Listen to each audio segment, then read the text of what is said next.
Welcome. I'm Padmaja Joshi and we bring you this special show from the very heart of Delhi because this is a city which is still living with the memories of what happened 1 year ago.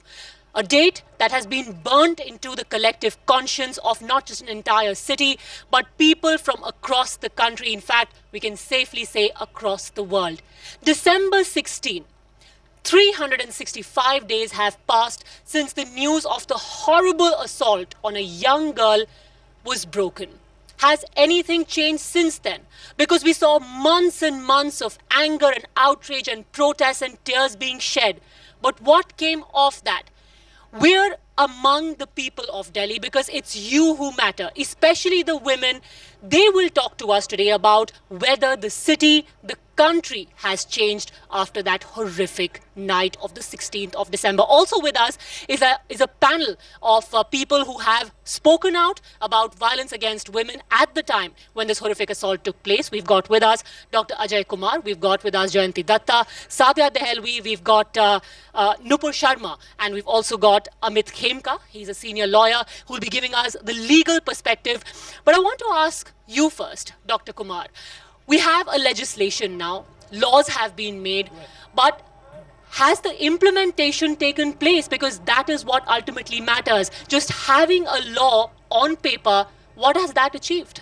Yeah, that's a good question because you see, whether you look at dowry, look at feticide and then coming to, and just to give you a feedback, the Vishaka guidelines which we are talking so much actually took the government to legislate it and bring a law after 15 years. It was the judgment was passed 15 years back.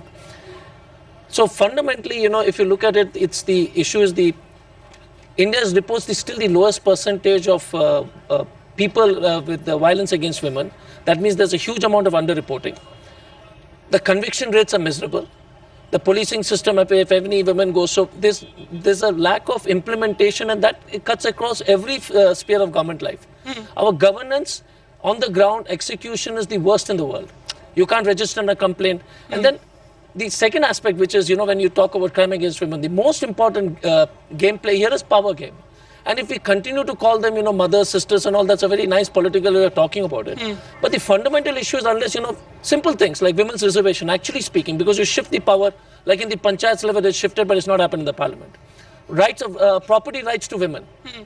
Unless you make sure this mandatory, because Kerala is a good example. The Kerala may have report crime against women, but it's the lowest actually, if you ask me, from a per thousand population, because it's a matriarchal society where property rights of women are given. So we need to change the dialogue only not purely from a law and order issue, It's also the empowerment of women, and it's a power game. So absolutely. We'll talk about that in great detail, but talking specifically about law and order, do you feel, Sadia, that in our country, we always have knee-jerk reactions? So we had an assault reported, everyone came out on the streets, you had a law. But everything is about the prosecution. What about the prevention? Yes, there should be fast-track cases. Yes, there should be stricter penalties. But what about preventing the assault in the first place? No, you're right. I think this, of course, as we know, was this great triggering point and this huge outpouring of grief, of solidarity, the demand for justice. I think if we look at now in retrospect, the positive thing is that some laws have actually come through. There is a verdict, there are fast court tracks, there are helplines which are used. And this huge awakening, and especially with the young boys who really stood shoulder to shoulder. So I think attitudes have changed. But yes, and maybe it is because, rapes are really not reported so much. But frankly, the figures in Delhi tell a very, very sorry story.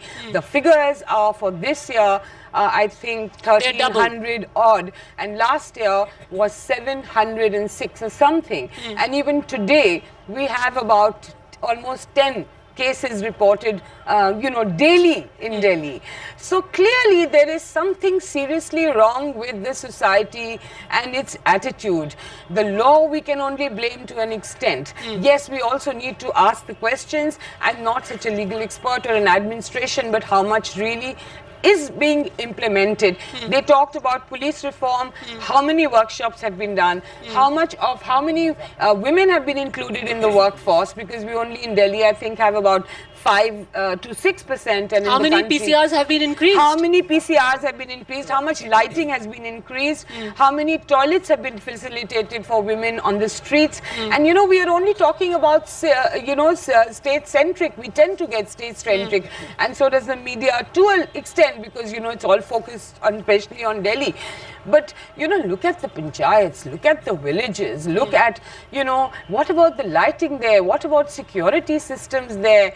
You know, what about gender sensitization? We keep hearing, I mean, very, very soon after Damini, we had Masoom, and we had, you know, we continue to have, you know, horrific tales of brutality throughout the country, and more specifically the north. And women in conflict zones, I mean, they suffer in a different way, whether it is Dalit women or women in, you know, where the armed forces are, or even the recent Muzaffarnagar, you know, rapes. Absolutely. So women are continued. I mean, it's just sheer brutalization of women. Despite the laws, the power equation has not changed, the mindset has not changed. And Nupur Sharma, the basic question that people are asking is, what good has this law done us? A woman, when she gets out, it's dark now. When a woman will step out of this place, she'll probably think twice. Should I take public transport? Should I walk on the road alone?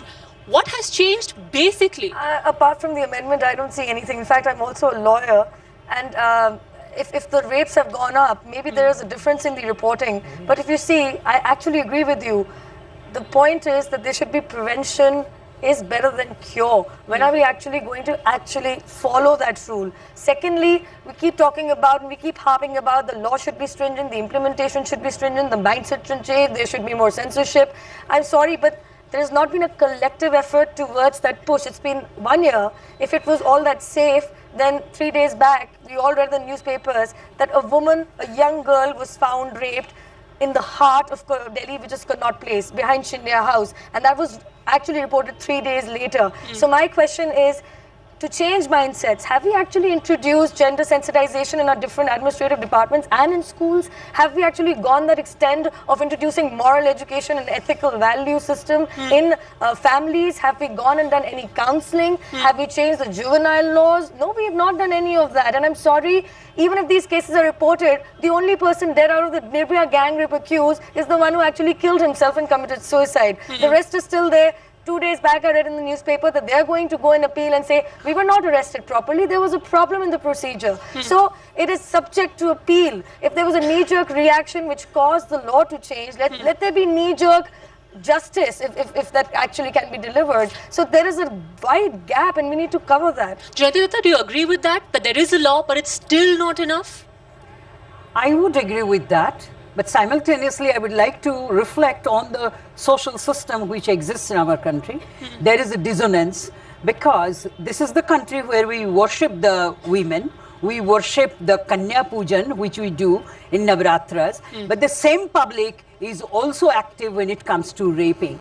We had already suggested a couple of steps, as the panelists also reflected on that. There should have been certain changes in the policing. It has not happened.